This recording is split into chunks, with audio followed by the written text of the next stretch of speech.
Похвалу, похвалу.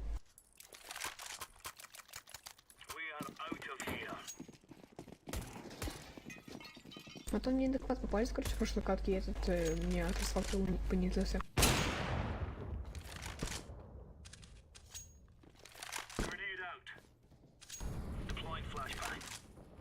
Похвалу, похвалу. Спасибо большое, спасибо. А то мне адекват попались, короче, в прошлой катке, и этот мне отослал, понизился. На миду есть?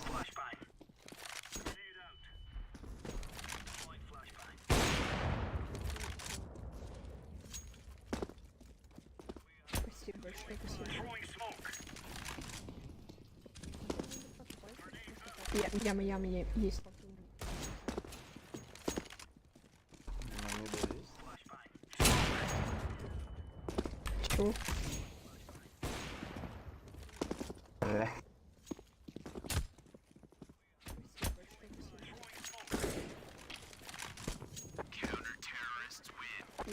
Яма есть.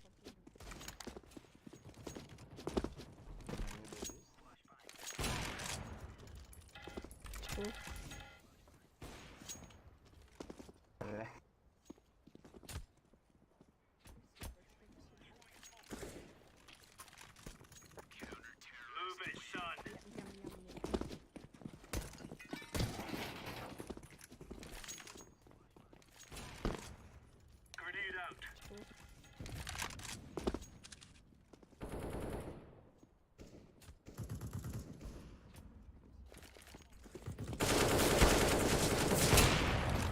На Б.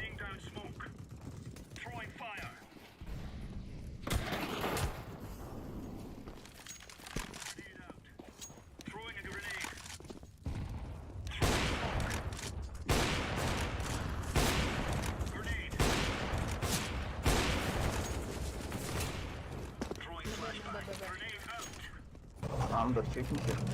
Чекаю, сейчас чекаю. Либо мид. Один андер, один мид.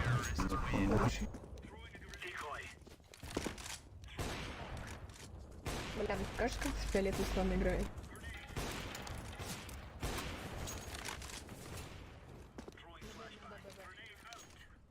Андер, чекните. Чекаю, сейчас чекаю. Либо мид. Один андер, один мид.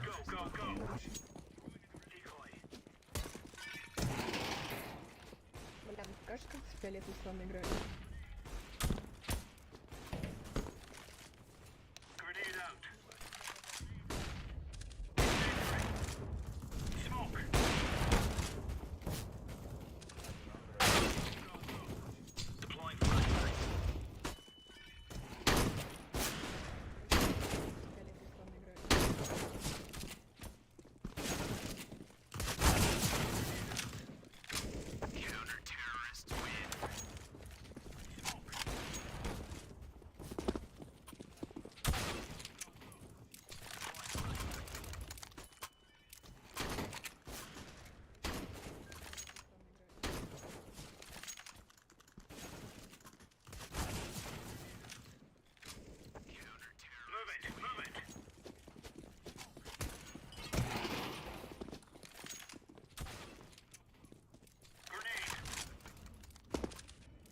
Так кататись шарил.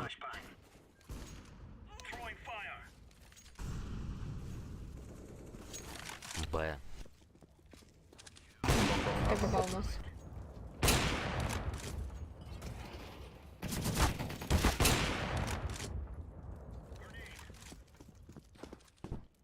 Так кататись шарил.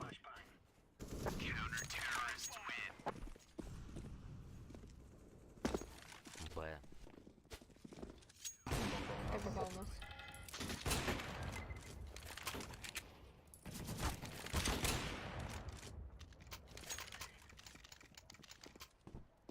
Так кататись шарил. Let's have at it, mates.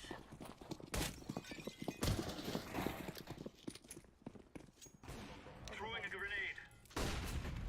Laying down smoke. Throwing fire.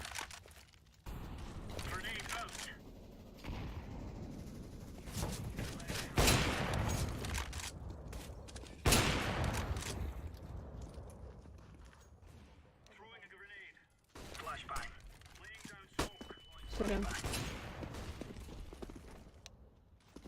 Incendiary out. Throwing fire. Throwing a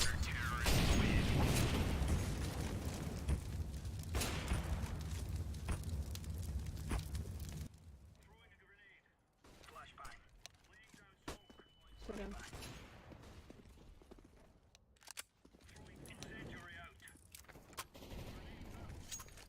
Throwing fire. Zapuszczę B.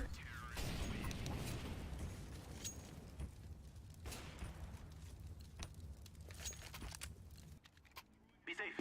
Let's go, my friends.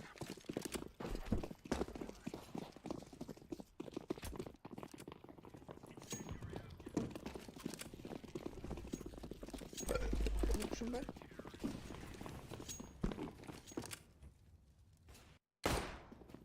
Short. Planting the bomb.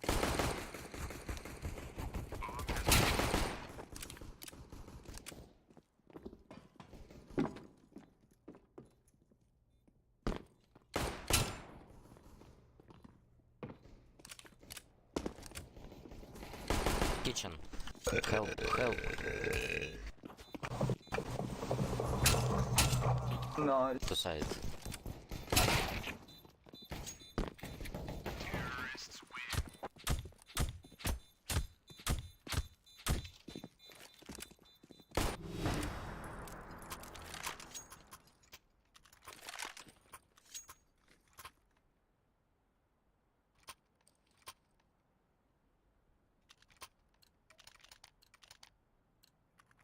Go, go, go!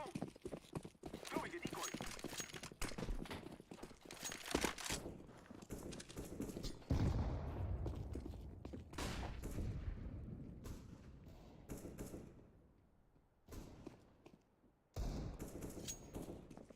I'm throwing a grenade.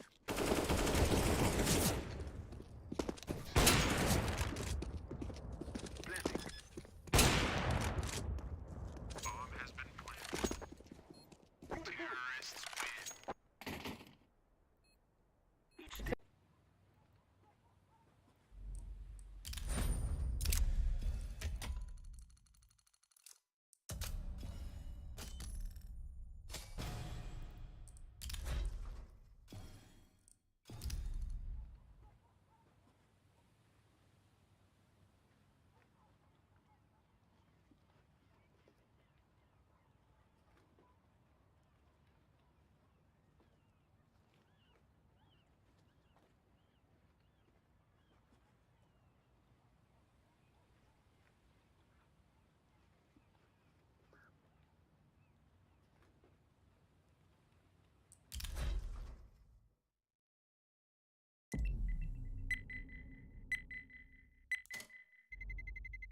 Let's roll.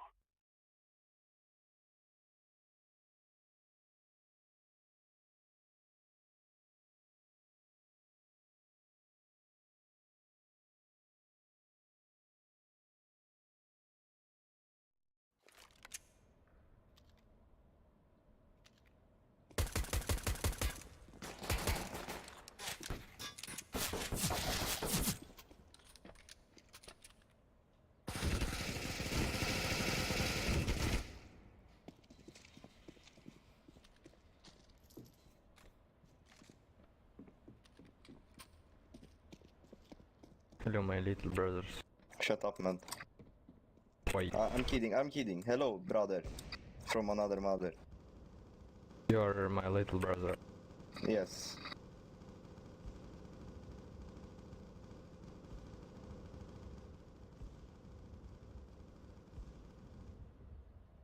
I'm reloading.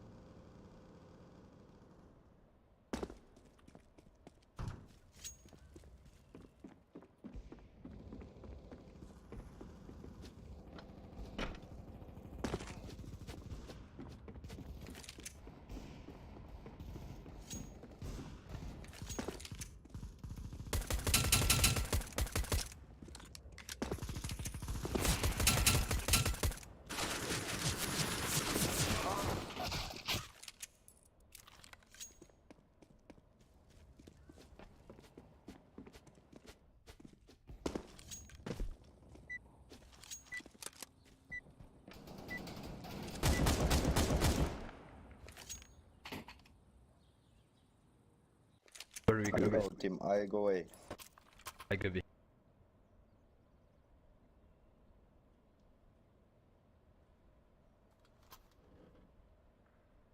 Hallå. Oh. Hallå! Lock and load. Hola, hola.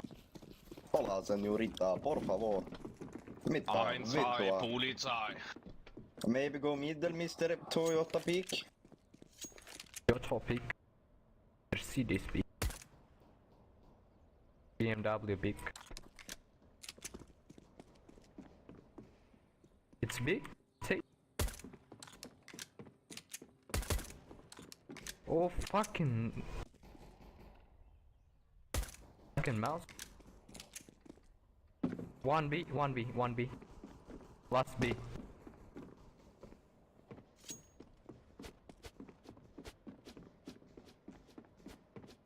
Give ace, man, give ace. Ace. Oh fucking ace.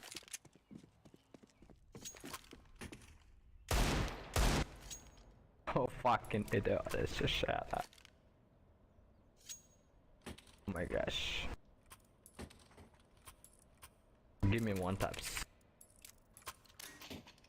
F1. No. Go, go, go! You killed me, man. F1.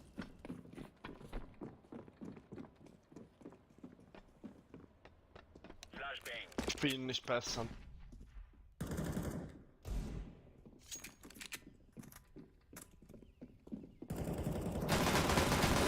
Pushing you at a model.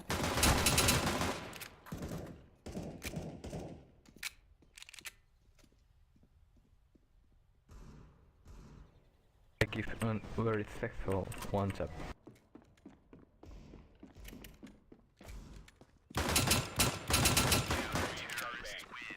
Sexual one tap. Yes. Yes sir.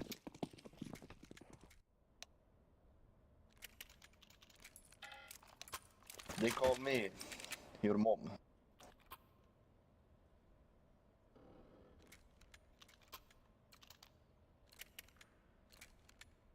Finland peasant. Mitä vittua? Saatana. Throwing smoke.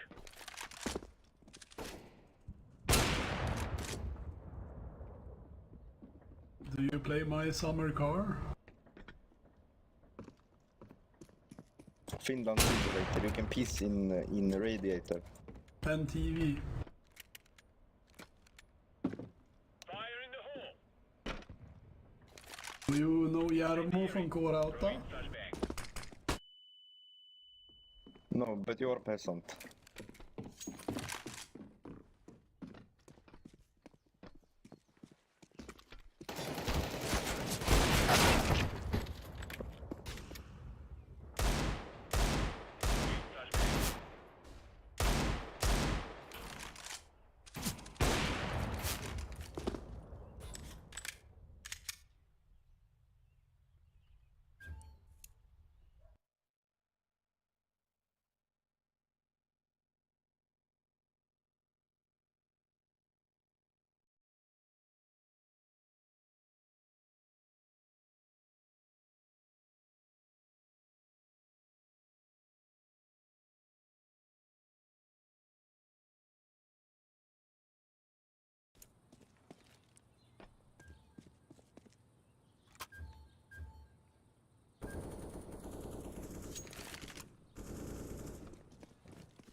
He's going gay, he's going gay.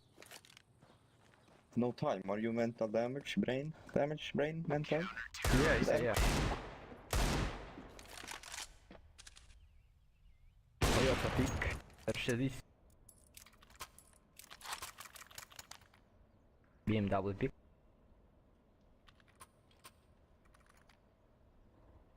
Your mom drive Toyota? Range Rover pick. Because she's so fat, Rolls she needs Royce Range pick. Rover? Rolls Royce. Throwing flashbang. Lamborghini pick.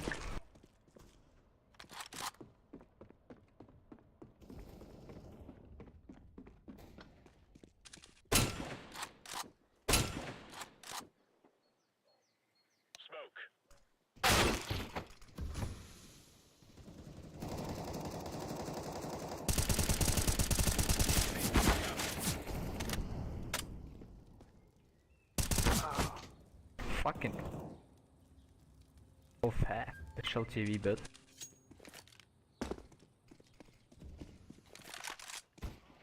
Doors. Oh, sexy ranger pick.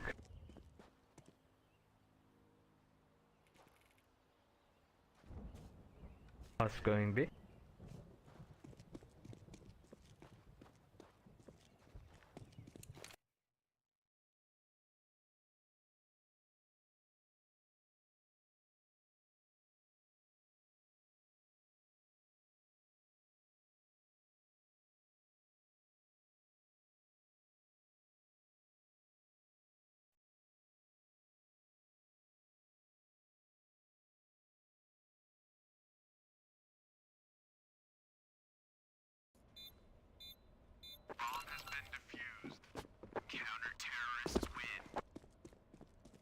What the fuck is this?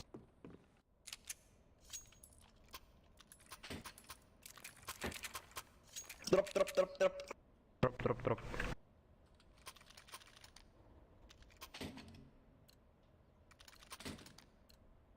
Let's go, people!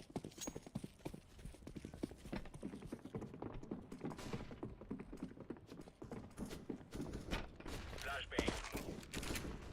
Throwing flashbang.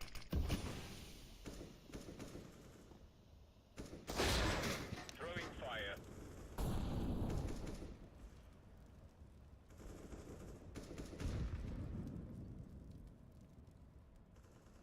Flashbang.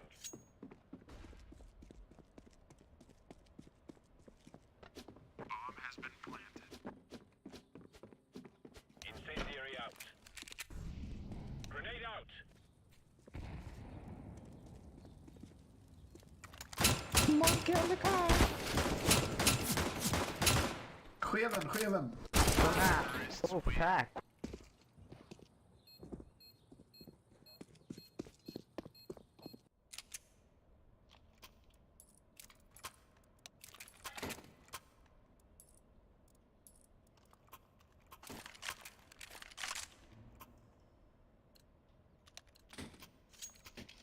Lock and load.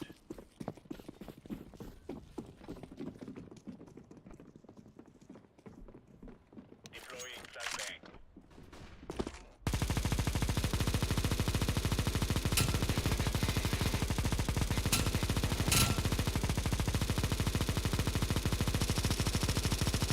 Oh no! Yellow.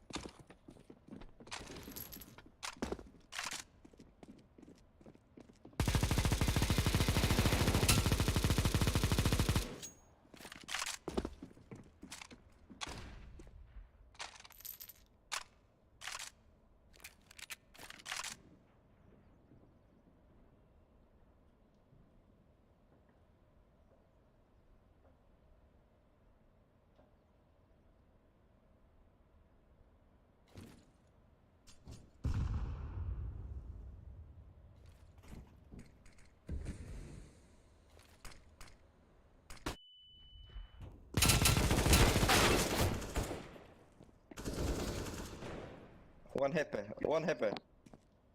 Where? In your mother. Or you see through wall? Yeah, me too, me too. I see him reloading.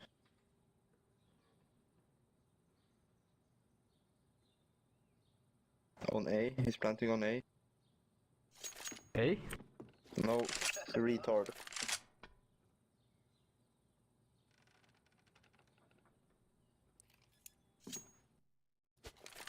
Bomb has been planted.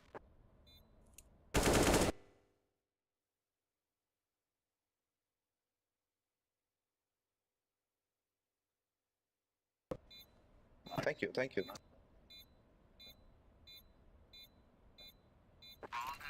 Thank you for like it. Counter-terrorists win. Yep.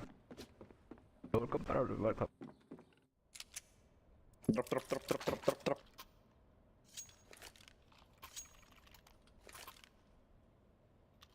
Helikopter, helikopter. Let's move out.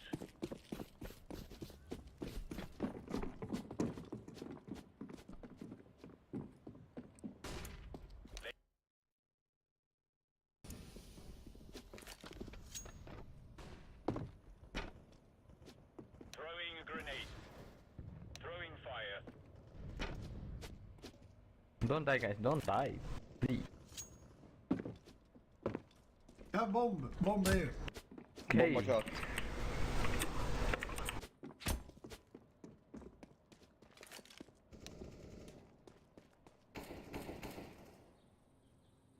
Incendiary. Shut up.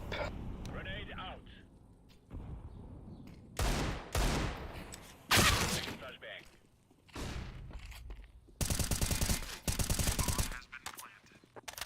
Juan is on top of you. No, no, no. GG.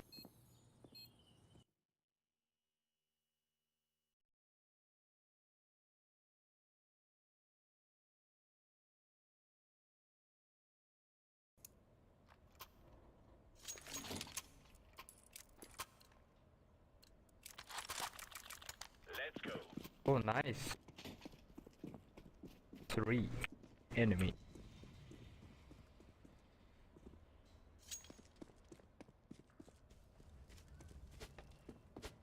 I rape your family.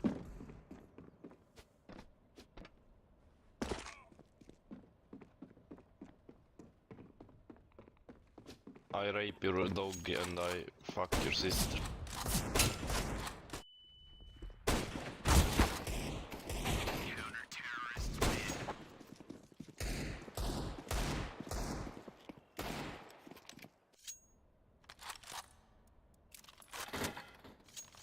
Mr. Puntpeak, where are you from?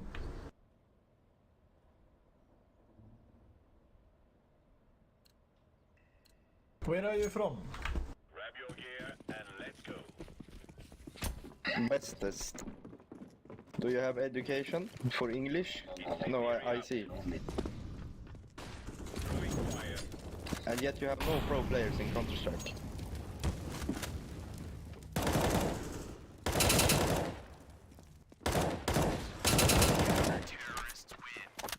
Attack so easy.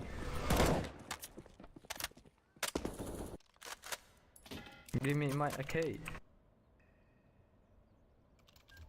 Yeah. Yeah. It's my AK. Please. Brother. Let's go, people.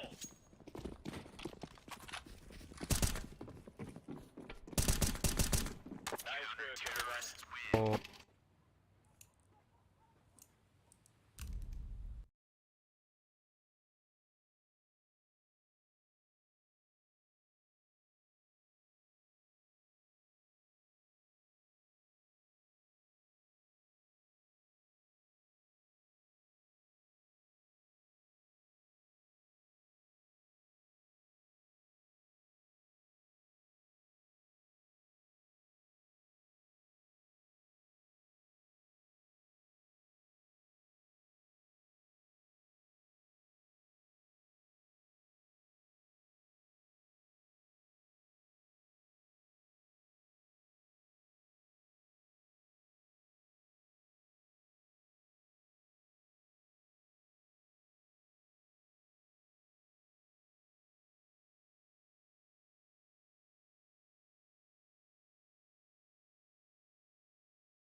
roll.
Nice.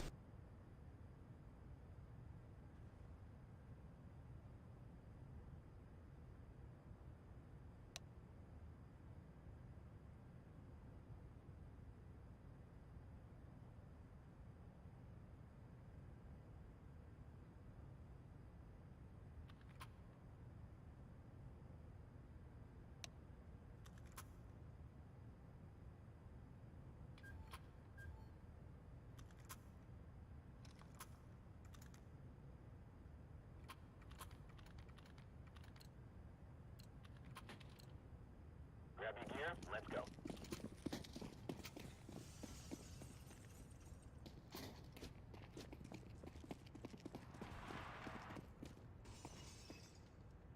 Пошел, запушил, да не. Throwing fire. Ну помогите, блядь, ну желтый, что ты, сука, несешь, он прикачал. Да выкупать, сука, аликом хуёвый.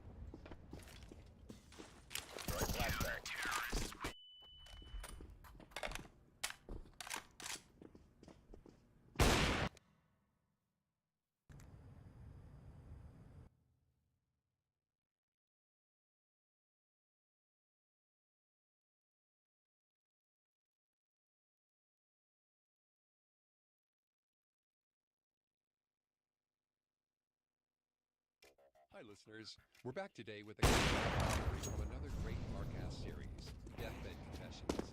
Enjoy this two-parter on a group of spree killers known as the Robin Killers. To hear more, be sure to follow Deathbed Confessions on Spotify. We'll be back next week with all new episodes of Serial Killers. It's the evening of March 13th, 1982, in the Belgian city of Dijon, 100 kilometers southeast of Brussels. Cobbled streets as the town settles down for the evening. From one such patch of darkness, two shapes emerge, walking quickly down the main road through town. They slow as they reach the door of the Bayard gun shop, which specializes in hunting and fishing gear. The first man glances both ways along the street, but for now, there's no one else. His partner tests the door. It's still open, and they move quickly inside. They're unprepared for the automatic so let the store owner know he's got customers, and both hide in the corner of the hunting showroom. The owner bustles through from the workshop out back, glancing around, but when he doesn't see anyone, he assumes whoever it was had just poked their head in and left. The two men wait until they're sure he's out of sight before emerging. They know exactly what they're looking for. It doesn't take long before the taller man holds up his prize. It's a shotgun. All 10 caliber. Small and compact. Old. What makes the robbery stand out is that this is the only piece they take, leaving behind dozens of other weapons. Clearly the shotgun's being taken for a specific purpose. As the two head back outside, the bell chimes. He heads outside, and a passerby thinks at the retreating pair running up the street, shotgun. He's got no so he doesn't bother giving chase. Neither man so he gets a look at both of them as they turn to see him. The first is in his early 30s, tall, maybe 50. The second is closer to 50, and around 6 feet. Neither face is one he recognizes, and they're around the corner and out of sight in seconds. The shop owner reports the theft to the police, but since it's such a small-scale crime, it's not exactly at the top of their priorities list. But in the weeks to come, they'll wish they had paid more attention to the seemingly innocuous robbery.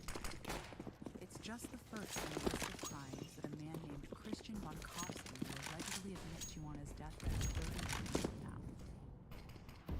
The atrocities his family carried out will leave a trail, burning him a name that will go down in Belgian history as one of the most feared names of all time. Rabbit. At the moment of death, people often have an overwhelming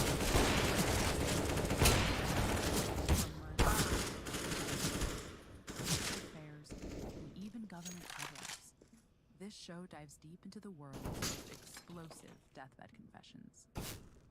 This is the story of Christian Bunkowski, of the words he allegedly spoke as he lay dying. A country divided by language and politics, left reeling by a wave of violence. 3 men who terrorized a nation, regard for the lives of their victims, and allegations of institutional corruption that paved the way for it all to happen. I'm Stephania Hagman, and this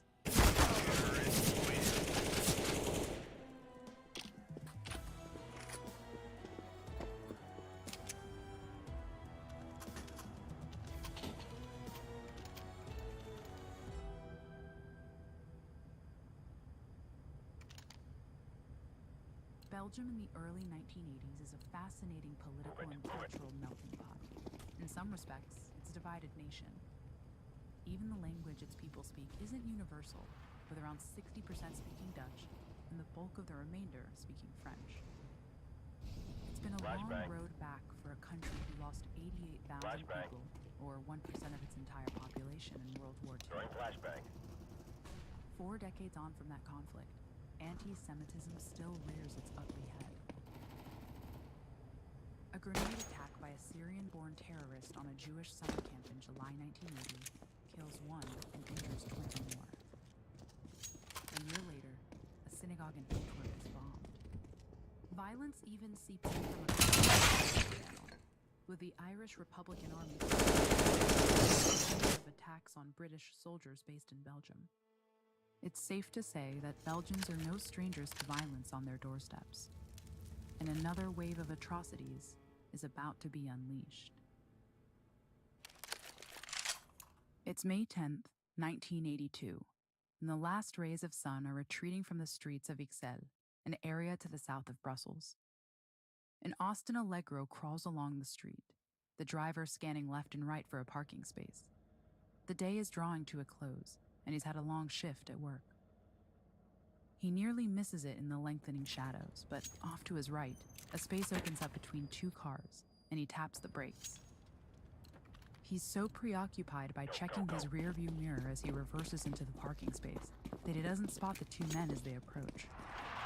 As he turns off the engine, he hears a tap on his driver's side window.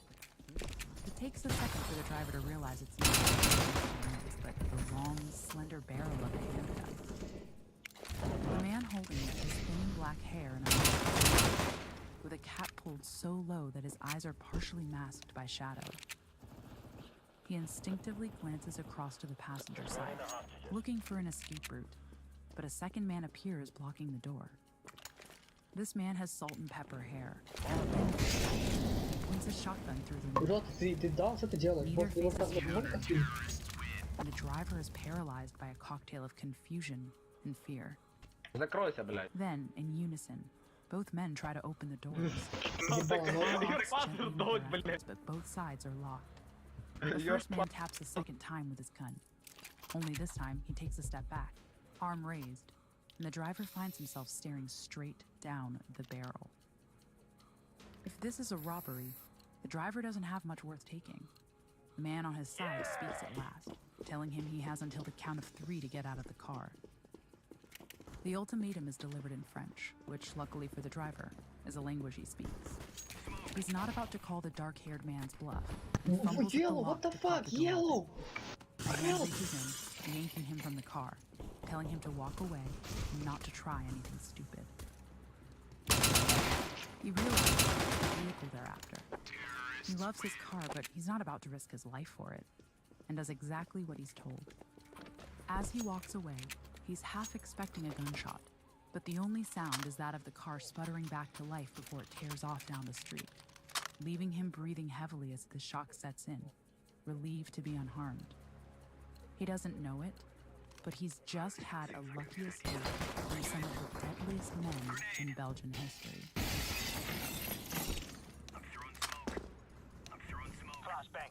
What the thieves couldn't have known is that not only is the Allegro low on gas, but it's not in the best of health. The dark-haired man in the driver's seat is worried by the stuttering start of the engine, and even as they tear away down the street, suggests to his colleague that they need to find an alternate vehicle. By the time the owner of the alleged is reporting the theft of his car to the police, it has already been abandoned 20 kilometers southwest. The two thieves have swapped it out for a blue Volkswagen Santana, stolen from the floor of a VW showroom. Far from a random carjacking, this is a precursor to a crime spree the likes of which Belgium has never seen before. The Brabant killers now have a weapon and a getaway car, both of which they will use to grow their deadly arsenal. But police do not connect the gun store robbery and the carjacking, despite the fact that the descriptions of the thieves are nearly identical. Had they realized the link, all the horrific violence that is to follow may have been avoided. But the 80s is far from open in Belgian law enforcement. Nice, y'all. Unlike the US, where citizens can count on national agencies like the FBI to pursue criminals across state lines, Belgian policing is much more fragmented. Local police departments operate independently of one another, despite being under the overall control of the Ministry of Defense. Alongside these is Gendarmerie, a paramilitary police force, taking their name from the French gendarme, meaning man-at-arms, and operating nationally across the whole country. Christian Bonkowski is one such officer. He was born in 1952, though not much is known about his life until he joins the Gendarmerie in 1972, aged just 20. Tall, standing at about 6'4", with dark hair and a mustache, he's an imposing figure that quickly earns a reputation as a hard-working officer who gets results. Only 5 years in, he's rewarded with a promotion to an elite unit known as the Diane Brigade. The brigade is formed in the wake of the Munich Olympics, where a Palestinian terrorist group took members of the Israeli Olympic team hostage, eventually killing 11 of them, plus one police officer. Bonkowski has two brothers who are also gendarmes. He's seen as someone who takes pride in his work, in what it stands for. But that pride is short-lived. In 1981, he was dismissed from the brigade for accident. While details are largely hearsay, an anonymous informant who claims to have been there says Bonkowski was twirling a pistol out of his gunslinger. While he's clowning around, the weapon accidentally discharges, missing a colleague by inches. He's kicked out of the Diane Brigade, but not the Gendarmerie, and sent back to work. This location will be forever linked to the Brabant killers in years to come, as the scene of their last and most brutal robbery. Those who knew Bonkowski will later say he harbored a grudge against the government from this point forward. For now, though, he puts his head down and throws himself into his job. Let's teach him a lesson. In the 1980s, the Gendarmerie is widely acknowledged to be understaffed, kitted out with outdated equipment, and underfunded. This, combined with the fact that there are no clear lines of communication between them and the local police forces, means that the system is easy to manipulate. The theft of the VW Santana is soon forgotten, but it turns up again 3 months later at another crime scene. On Saturday the 14th of August, 1982, police are called to a grocery store in the small town of Maubeuge in France that sits just 5 miles south of the Belgian border. Police have been notified by a neighbor that the door of the shop was broken. It's late and the store has long since closed, so 3 French officers head over to check it out. It's a small town, with a little over 35,000 inhabitants, and disturbances are usually minor. Shoplifting or drunks settling their arguments outside the local bar. There's no way these small-town police could have predicted what they were about to walk into. Terrorists win. As they approach the shop, they see the outline of a man. He leans towards the doorway, appearing to talk to someone inside. The officers barely have time to get out of the car when a second man emerges, and both of the burglars point guns at them and open fire without warning. Thankfully, none of the officers are hit and manage to return fire. In the ensuing gunfight, the robbers make it to their VW Santana parked nearby and fire off a few more shots at the policemen while they make their escape. Throwing fire. One officer is wounded in this final barrage, but not seriously. When the store owner arrives, they go inside to serve the meal. The 2 men have made off with a selection of champagne and wine along with other seemingly random groceries like coffee. Tossing a Molotov. There are no real descriptions to go on, other than one man being quite tall, although he wore a ski mask that obscured his face. In the aftermath, officers aren't quite sure what to make of the robbery. It seems like a lot of trouble to go to for just a few groceries and something. But there's nothing to suggest it was anything other than opportunistic crooks looking for a quick score. Little do they know that these men are just getting started. And the next time they surface, not everyone will walk away from the encounter alive.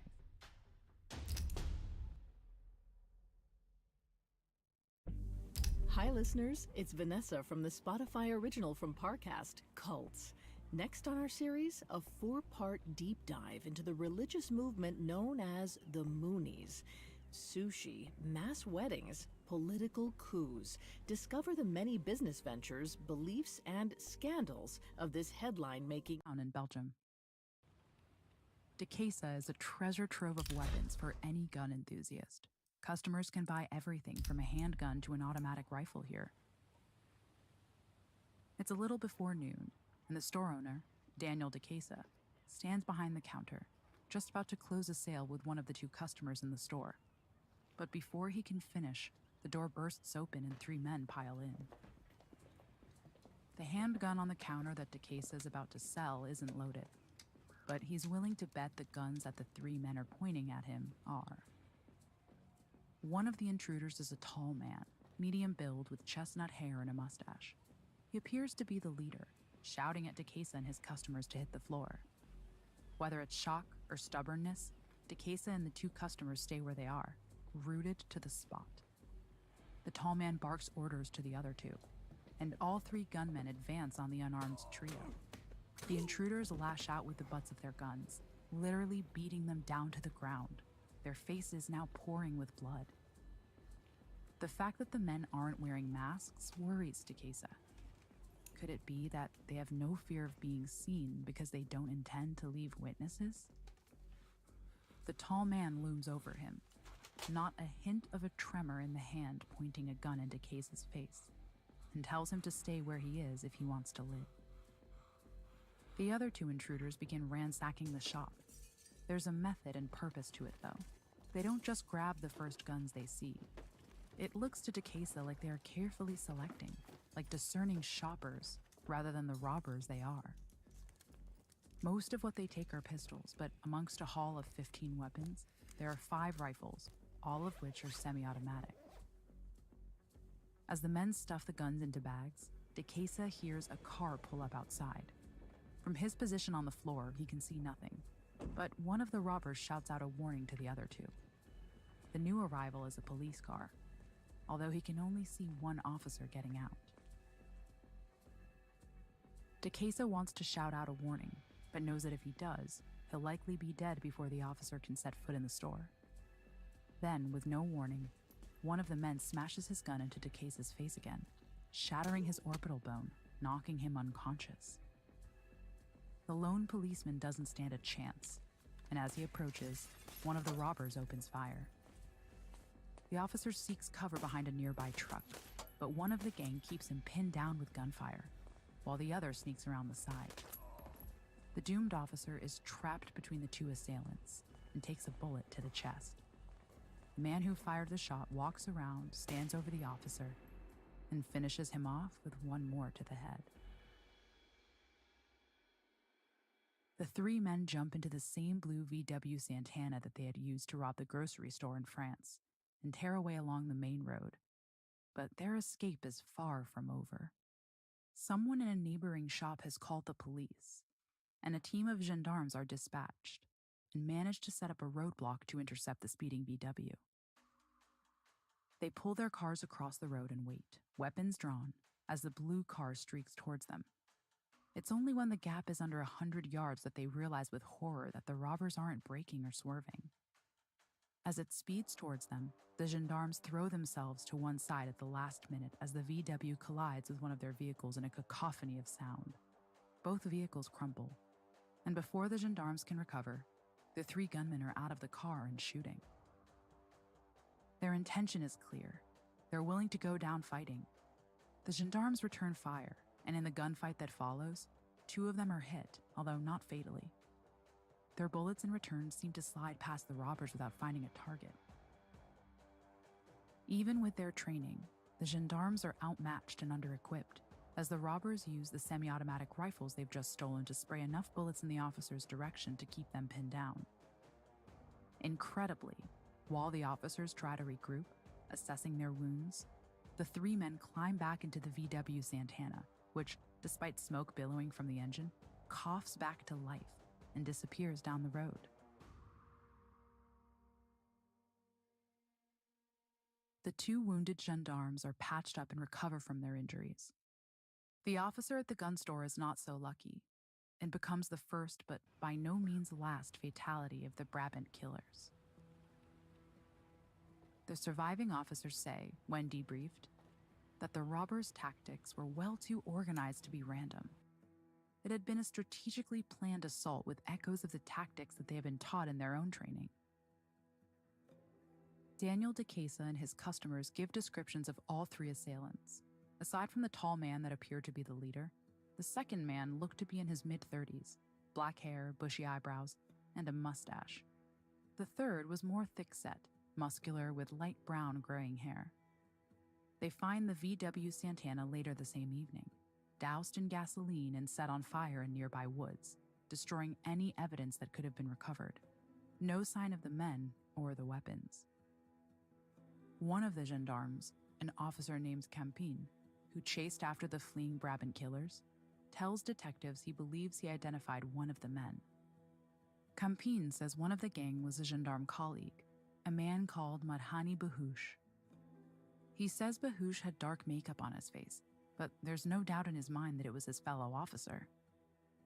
Bahush works out of the Ukle Gendarmerie station, smack bang in the heart of the Brabant killers' hunting grounds.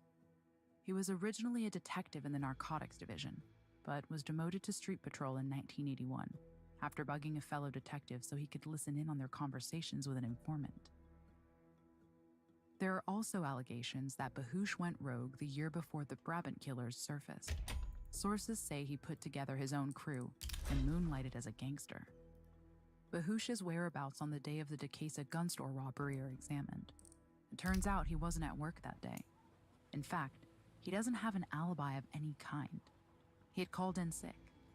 It's not clear from what's in the public domain just how hard they scrutinized Bahush, but with nothing to corroborate Officer Campin's sighting, detectives aren't able to pursue him as a suspect. Despite the lack of arrests, and even with the fragmented approach to law enforcement, police are confident that the carjacking, grocery store burglary, and gun store attack were all committed by the same group. Descriptions of the getaway car and the ringleader are identical. The identities of all 3 men, though, remain a mystery. While authorities don't have their actual names, the men are christened with nicknames based on their descriptions. The leader, because of his height, is referred to as the Giant. The one who looks to be in his 50s is described as the Old Man. The third and final member of the group is dubbed the Killer, for the ruthless way he gunned down the officer at the store. Collectively, they're dubbed the Gang of Brabant, or the Brabant Killers, after the region most of their crimes take place in. The gang goes to ground for a few months, only breaking cover for their last robbery of the year. And when they do, it's one of their most brutal.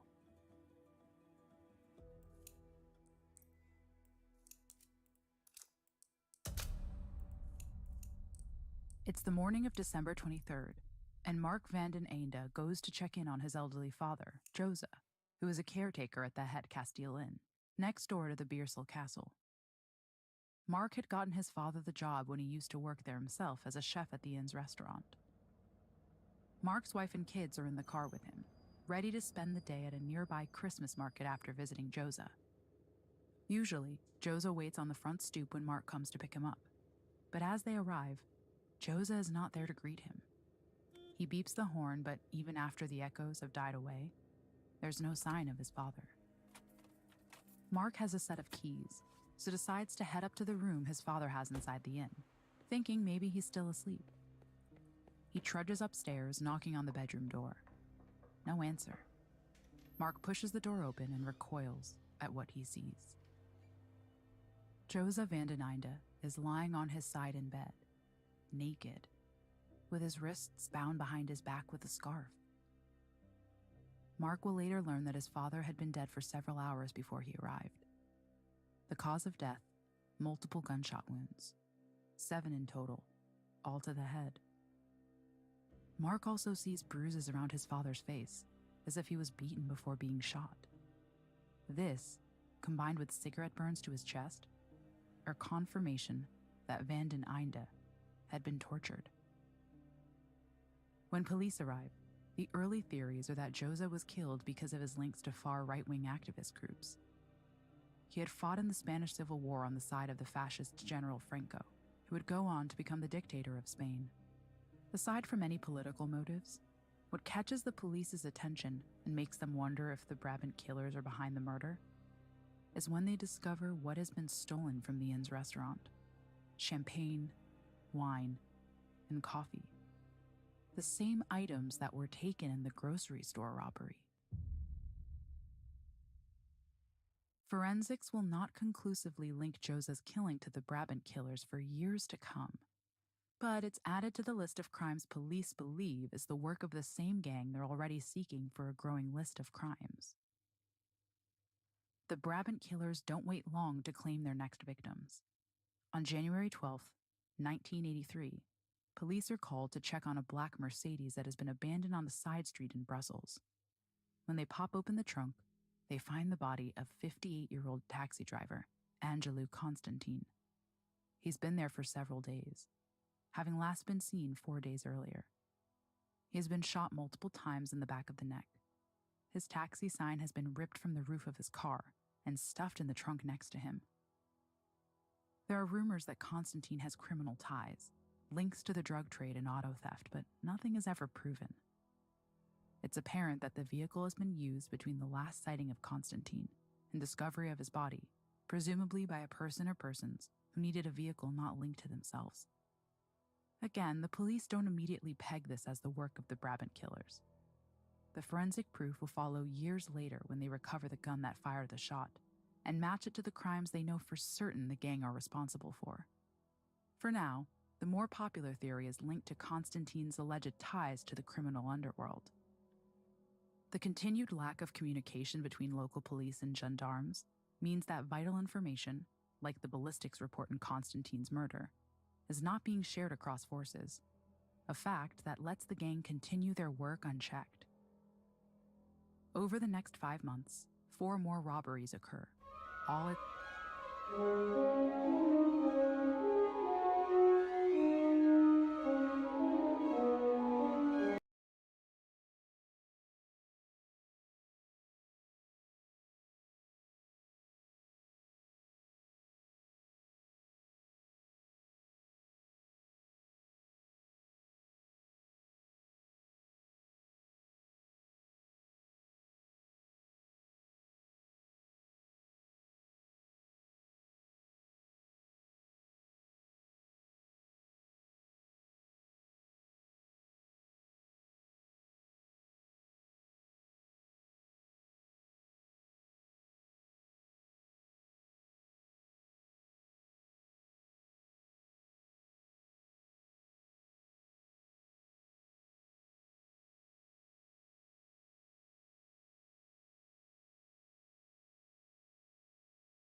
Сам ты хат-план. Мы вообще по-серьезки играем.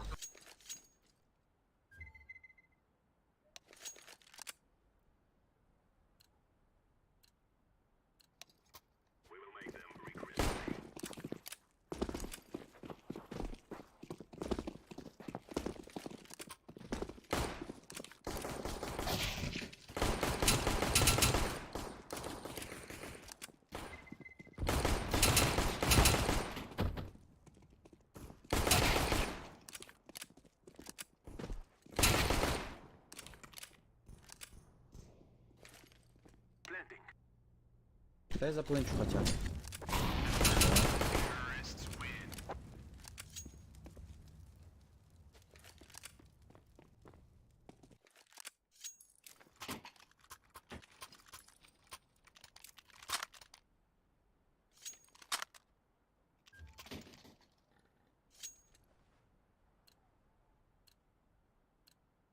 Let's go. Throwing a flashback.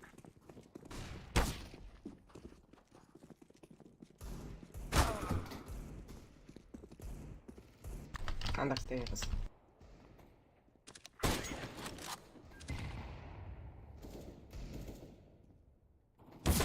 Stairs. А,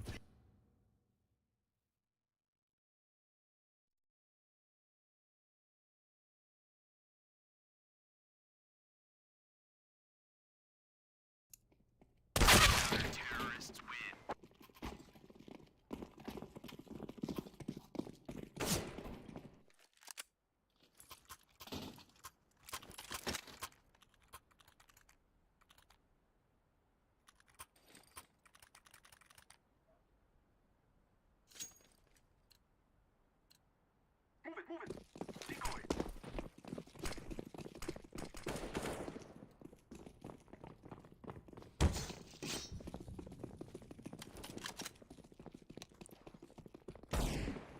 Smoke.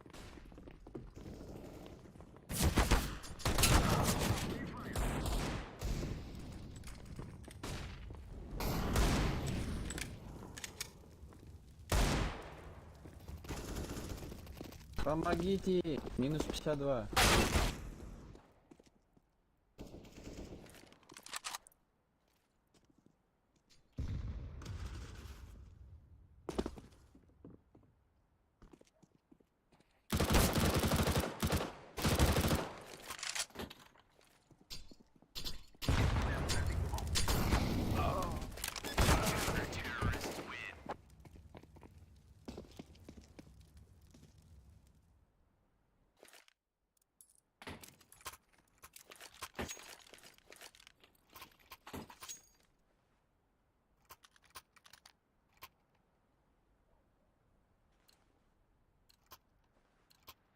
Be safe. Let's go, my friends.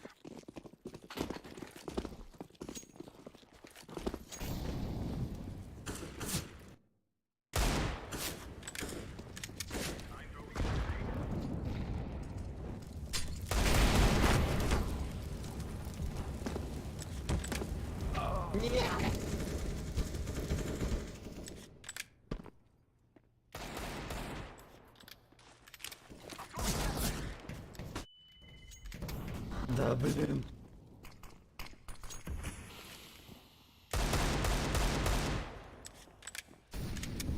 Да задолбали.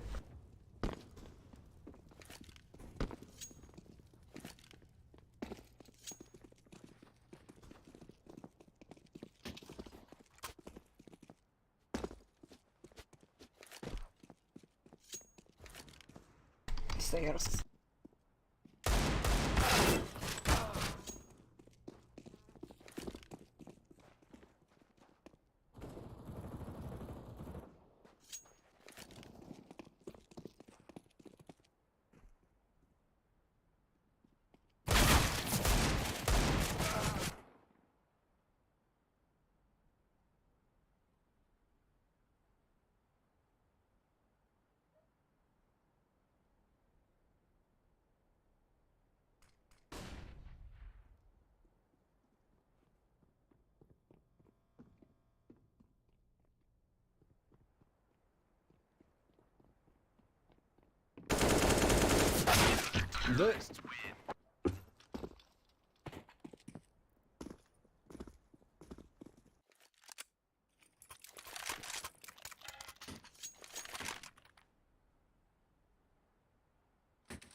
Forward!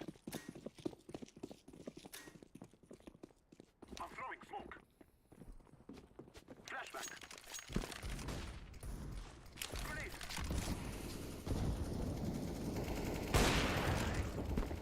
Да ну.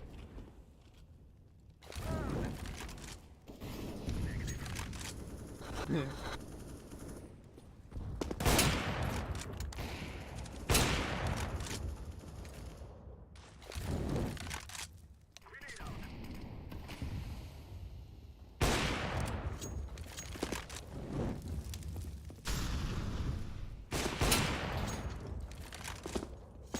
Bomb has been planted.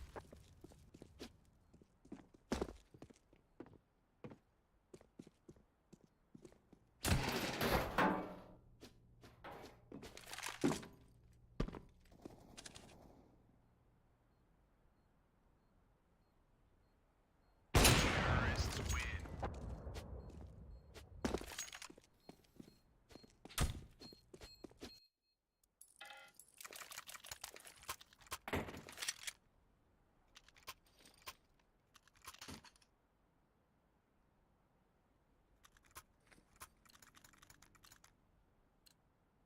Go, go, go!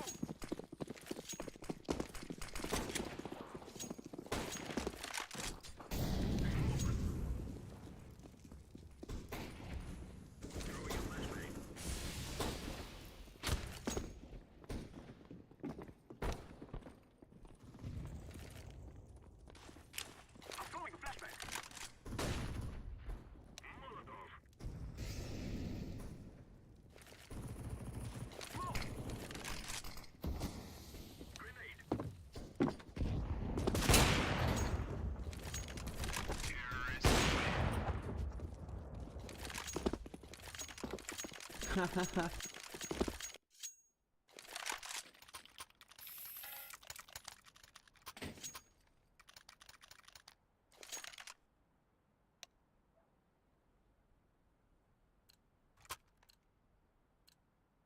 So that we may be free.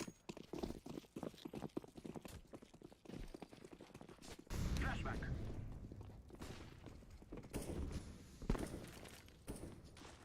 Throwing flashback. Throwing fire. I'm throwing flashback.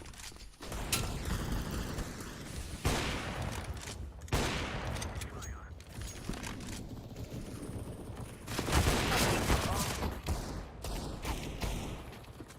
Ну, помоги.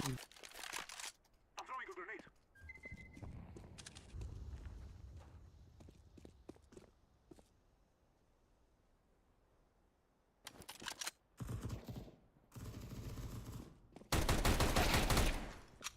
Terrorists win.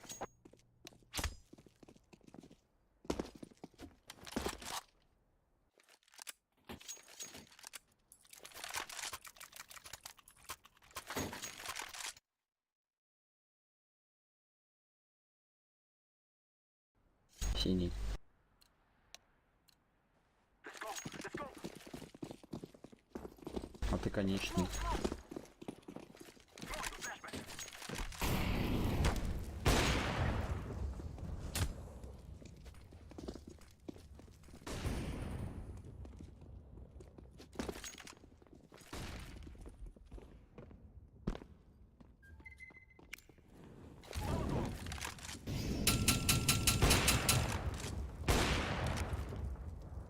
Grenade.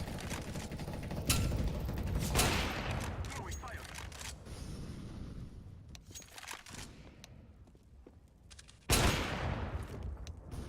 I'm throwing a flashback.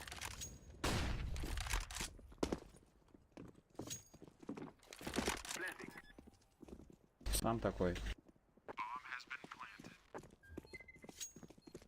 Grenade out.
Stairs, stairs, stairs.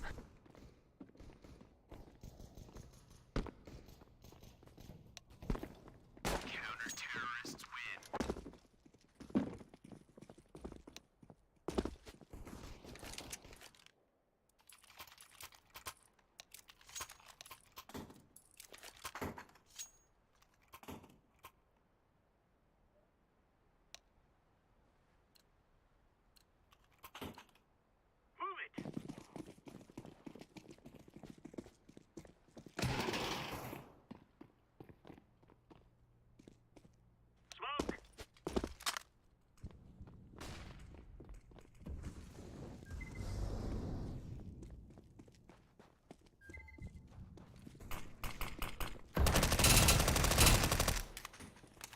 Incendiary!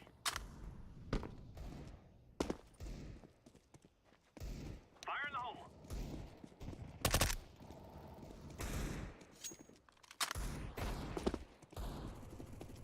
Алло, как них пропустили?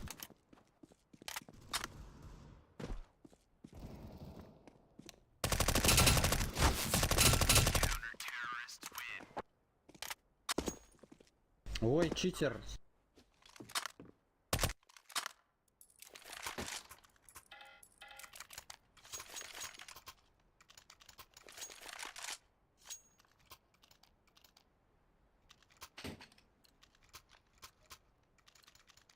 Remember, this isn't the killing house anymore. This is real life. Laying down smoke.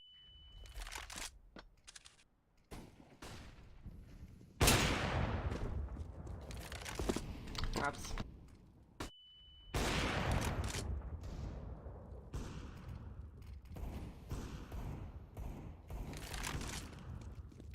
One under. Throwing a grenade. Grenade out. Incendiary. Throwing flashbang. Помогите. It's A maybe.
Gear up.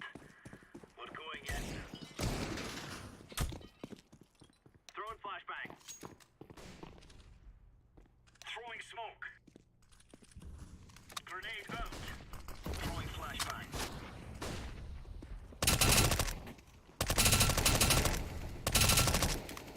Anak-anak. Throwing grenade.